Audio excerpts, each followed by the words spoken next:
Hey everybody, and welcome to Freelancers. I'm going to be covering where to find stuff to sell on eBay and Amazon in 2020. So this can apply to either or. It's you're selling and reselling. Obviously, Amazon has more restrictions with gated products and stuff like that, but I'll be covering that in another video.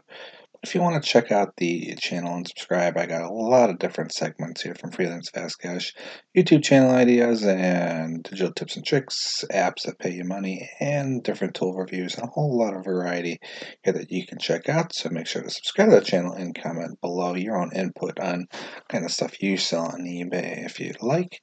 But we're going to hop right into it here. That as ironic as it is to say, you can buy stuff on eBay and resell that same stuff back on eBay. You can get it in on promotional things like holiday sales and stuff like that, and then just simply hold on to it and then resell it a little bit later on.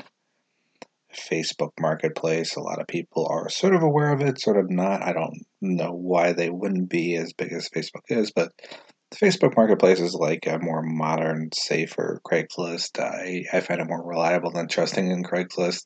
Plus, the individuals have to tie their main profiles to there, so you can kind of vet them easier than something on Craigslist, where almost anyone can join and make an account, and a little bit more shade to it in that trusting that Facebook Marketplace. A lot of people are there trying to sell their items to get monies, just whether on the side or just in general, but they're not really necessarily operating it as a business per se. You've got essentially Facebook groups. I couldn't find a good image, so I'm just going to reuse this one from a previous video. But essentially, Facebook groups, you can network with a lot of groups. You can basically follow their post, and then you can literally get push notifications and stuff on your phone for those arbitrage groups and deals groups, and basically signing up with as many near you. And you can also do this with like classifieds and stuff like that, where you can get alerts where you can actually keyword reference through Marketplace and classifieds what objects or items you might be looking for. For example, I do this with games and game consoles that as soon as someone posts them up, I get an alert from any of those 50 plus groups, and it goes right to my phone there. So if it's relevant to what I'm looking for, I can be the first one to contact them almost immediately because I'll get the alert right to my phone. You got, of course, Dollar General. Dollar General is pretty self-explanatory. They run these kind of BOGO sales, sometimes buy one, get one free, and then other sales on top of that. And sometimes they just want to dump their inventory, and that inventory is generally dumped for way cheaper than when you can retail sell it back online for much bigger profits. It kind of depends. You got to be careful on that and make sure you're buying and selling things that you're actually allowed to that aren't gated. Once again, I'll cover that in another video. So subscribe to the channel and check that out here upcoming. Of course, you got Dollar Tree here, which a lot of people use, but they don't realize how beneficial it can be because sometimes they get objects from Chinese wholesalers, retailers, and other outlets that are generally heavily marked down. But someone might come in and say, hey, look, this is a pair of sunglasses, for example, but that particular pair of sunglasses might be selling for $3 to $5, but you can get it for $1 at the Dollar Tree. So Dollar Tree is definitely a place you want to hit up if you have one near you. Not everybody does, and sometimes, and a lot of places that they choose to put them, they're not the most fun places to get to, especially the one near me. So I don't go to it as often as I'd like, but I do try to hit it up when I can. Of course, Goodwill. Goodwill is a little bit shade because Goodwill is supposed to be for people that are desperate in need, but you got arbitrage people coming in and buying up coats and things like that and reselling them back on eBay, although the intent of those donated items was for those that are less fortunate. If you are immoral and you don't really care, then Goodwill is a place to go, and different thrift shops like that in order to resell for significantly marked up prices. So depending on your morality, that's up to you if you want to go to that route. Of course, Craigslist is another one. Craigslist is not as safe as it used to be. It's still safe though, and a lot of the benefit of Craigslist is that there's a lot of free listings, and depending on your area, you can snag some good objects, items, whatever, what have you, and you can resell them for a bigger profit, whether through Facebook Marketplace, which I've did before, where I've gotten something on Craigslist and then I just listed on Facebook Marketplace and someone bought it for it, and basically any profit outside of the gas money it took me to get to that product was worth it for that. Now there's another one here that a lot of people are probably not aware of. Different types of auctions from Los Angeles, Pennsylvania, or any state, Tampa, Florida. You can search different auctions here, and you can attend the auctions. Especially with the coronavirus stuff going around, this is probably the best time to go to these auctions because a lot of people are going to be fearful, and without the bidding wars going on, you're not going to have much competition in regards to items selling and not selling, and so on and so forth.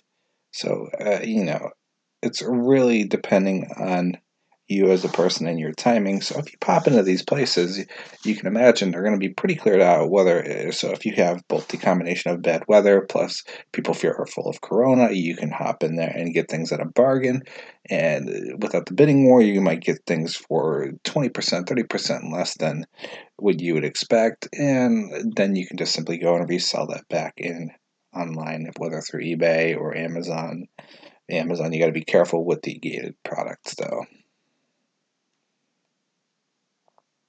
Now, there's, of course, Slick Deals here. Slick Deals you guys are probably familiar with, but if you're not, basically, you get deals from a variety of different stores and different promotions going on, and this might help you get a quick alert in regards to what something you might be looking for, wanting to resell, and you can go and purchase that item, and it might be a missed typo or something like that, or a price that's selling for significantly cheaper, just to unload that inventory. In which case, you can go and purchase that item, and then you can simply hoard it, wait for the deals to end, sort of like around holidays where you can buy something, and then if you wait a month or two, the holiday prices die down and they go back to more of a normal fluctuation price. Sort of like the fearful people with the toilet paper and things like that, where the price is inflated, they're going to go down again, and then at which case, you could stockpile for that kind of scenario for the pandemics and stuff, but it's kind of hard and risky at the same time because a lot of places like to limit what you can sell after a certain point. And if you're selling too much, eBay and Amazon don't like that because you're taking essentially their business. Outside of that, you want to look through local thrift places. You want to look through maybe friends and family that might be selling something. Um, I, for example, hit up a local auctioneer that's semi-retired. He does house lot auctions, and then he brings little box lots in, and in those box lots, sometimes there are viable items in there that can be resold, and that's where some of my inventory comes from. The markups on that can be pretty good. Everywhere you have a chance of an opportunity to buy something. So if you're in a local store or near a local mall or outlet or something like that, there's usually a variety of different places you can hit up. All you really need is a phone, and you go to eBay sold listings, and you could check and see what's recently sold and how often it's sold. Amazon has their seller app as well, which you can utilize for just the same manner.